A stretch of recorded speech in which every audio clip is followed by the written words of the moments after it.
নজর রাখবো পরবর্তী খবরে। দুর্গাপুর মহকুমা হাসপাতাল থেকে নিখোঁজ নেপালের রোগী।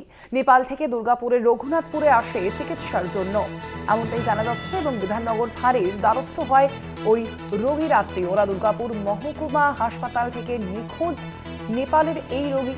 নেপাল থেকে দুর্গাপুরের রঘুনাথপুরে আসে তিনি চিকিৎসার জন্য, এমনটাই খবর।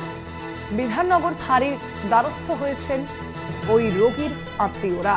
আপনাদের জানিয়ে রাখি যে খবরের দিকে আমরা নজর রেখেছি। নেপাল থেকে দুর্গাপুরের রঘুনাথপুরে চিকিৎসার জন্য এসেছিলেন তারা এবং সেখান থেকে নিখোঁজ হয়ে যায় সেই রোগী। দুর্গাপুর মহকুমা হাসপাতালের ঘটনা এটি।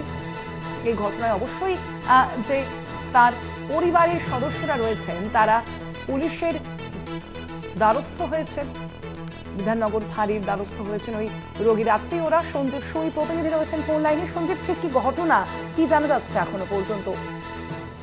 মূলত নেপালের বাসিন্দা ওম বাহাদুর, যে কাঠের ঘর পুরো পাহাড়ে বানানো হয়, মিস্ত্রি ওর ইঞ্জিনিয়ার থাকে দুর্গাপুরে।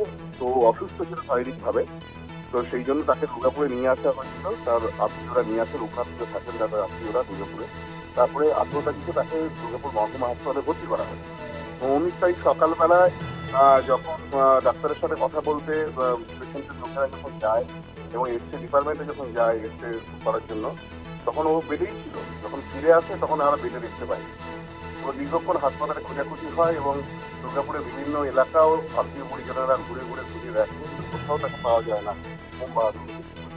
এবং এই ওম বাহাদুরকে নিয়ে তারা হাসপাতাল কর্তৃপক্ষকে বলে যে সিসিটিভি ফুটেজ কারো চেক করার জন্য, যাতে কোথায় গেছে বা পণ্ডিতজি বেরিয়েছে বা কোথায় গেছে যাতে জানা যায়। তো হাসপাতাল কর্তৃপক্ষ তাদের যেটা অভিযোগ, মানে পেশেন্টের পরিবারের যেটা অভিযোগ, যে হাসপাতাল কর্তৃপক্ষ কোনো রকম সহযোগিতা করেনি। তারপরে তারা বিধাননগর ফাঁড়িতে যান এবং নিখোঁজের অভিযোগ দায়ের করেন। এবং তারপর থেকে এখনো পর্যন্ত ওই 19 তারিখে সকাল থেকে এখনো পর্যন্ত কিন্তু ওম বাহাদুরের কোনো খোঁজ মেলেনি।